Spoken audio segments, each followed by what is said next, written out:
मेरे प्यारे भाइयों बहनों, बच्चे और बच्चियां, मैं पटना चली आई हूँ अपना इलाज हेतु। तो यहाँ समय लग रहा है। मैं वीडियो तो नहीं बना रही हूँ, लेकिन मैं कॉपी पर ही कार्य एवं काल के बारे में आज बताने की कोशिश कर रही हूँ। आप लोग तो खुद समझदार हैं, मैं तो एक ऐसे ही अपने मन की संतुष्टि करती हूँ। बाबू, कार्य एवं काल में मेन रूप से इस बात पर ध्यान रखना है। पहले नंबर तो यह समझना है कि कार्य और काल क्या है।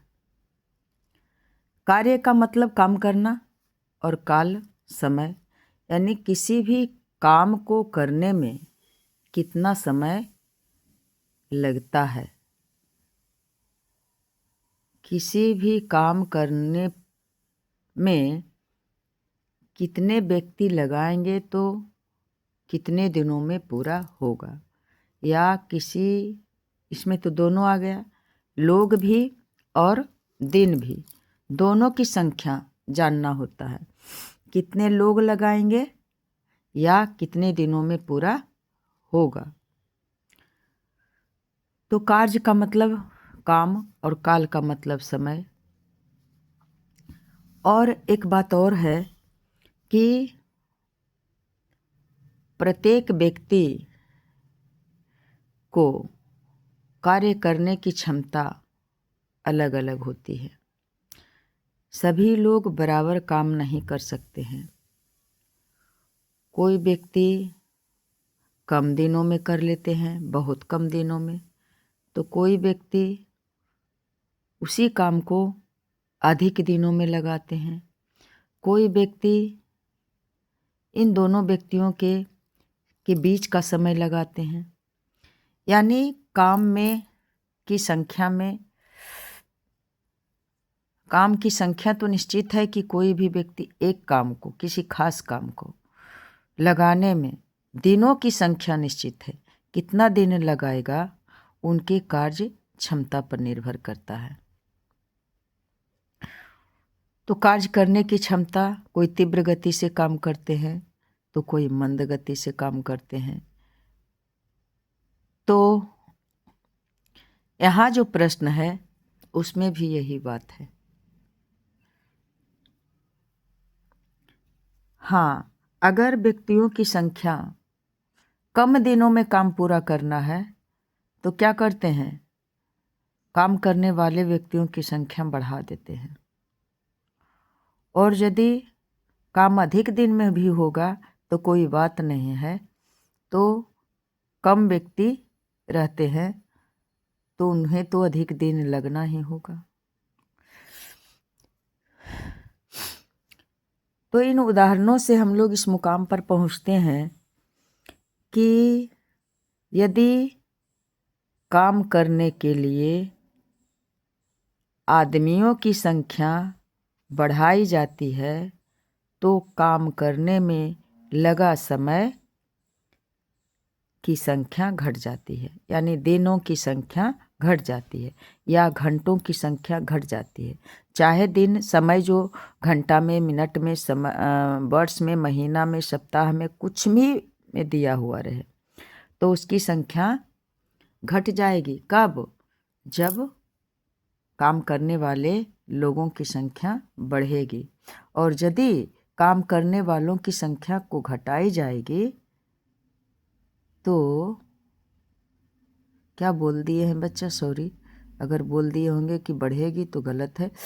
यदि काम करने वाले व्यक्तियों की संख्या बढ़ेगी तो दिनों की संख्या घटेगी, और यदि काम करने वालों की संख्या घटेगी तो इधर दिनों की संख्या बढ़ेगी।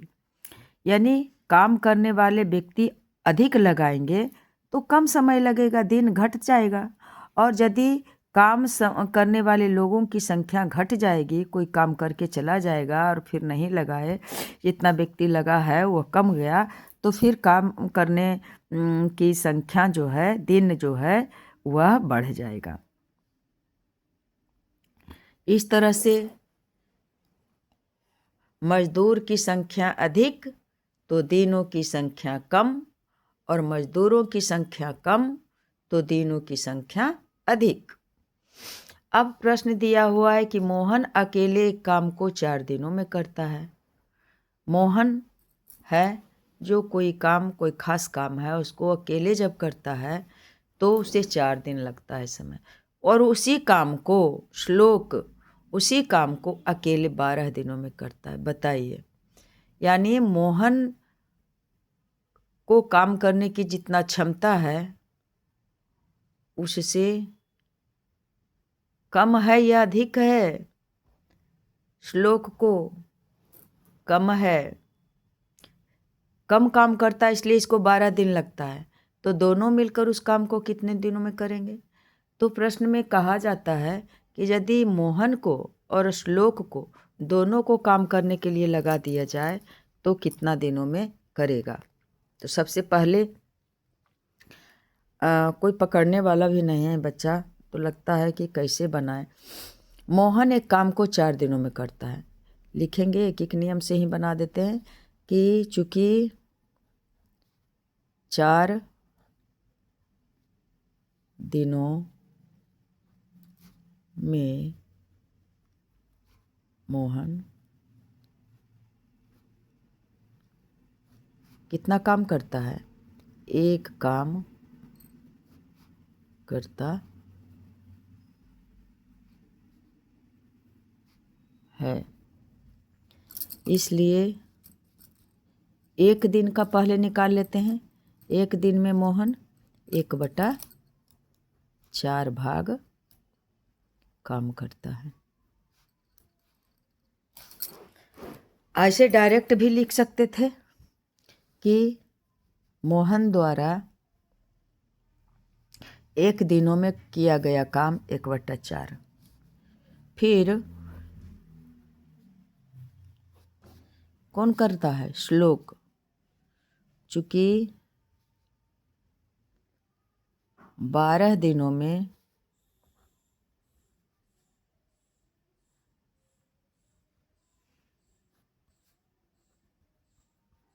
श्लोक एक काम करता है,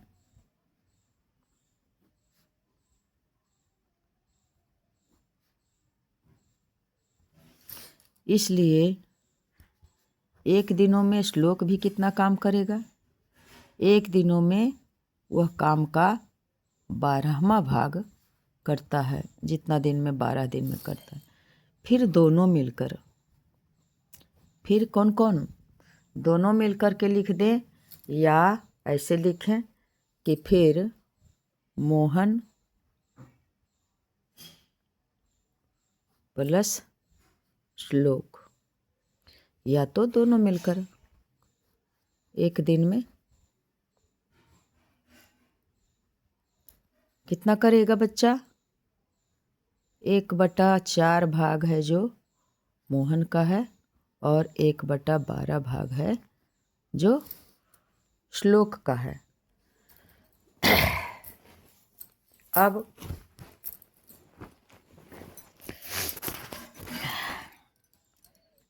दोनों मिलकर के हल करेंगे। अब इसको, तो यह तो भिन्न का जोड़ हो गया, 4 और 12 का लसा 12 हो गया, 4 तिया 12, 3 और जोड़ 12 का 12, 1 यानी 3 और 1 4, 4/12, 4 तिया 12 यानी 1/3।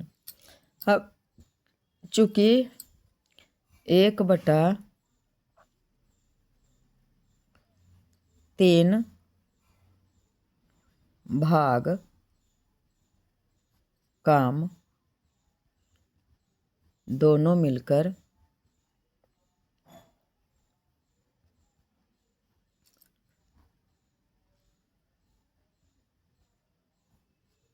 कितना दिन में करता है? एक दिन में।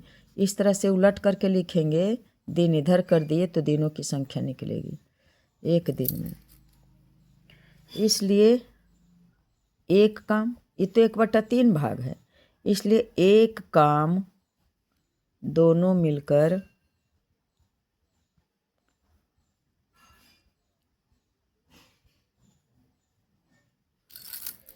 1/3 भाग है, तो दोनों मिलकर के 1 दिन समय लगता है। अब बताइए कि एक काम जब पूरा काम करेंगे, काम का तीसरा भाग करने में तो इसको 1 दिन लगता है, तो टोटल काम करने में क्या हो जाएगा, भाग की क्रिया होती है, यानी 1 और भाग 1/3।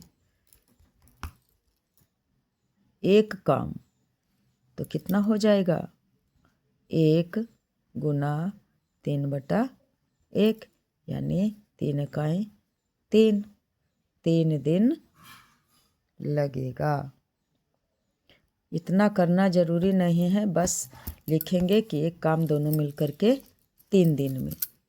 कैसे आया 3 दिन, बस इसे साबित करने के लिए ही ऊपर से क्वेश्चन,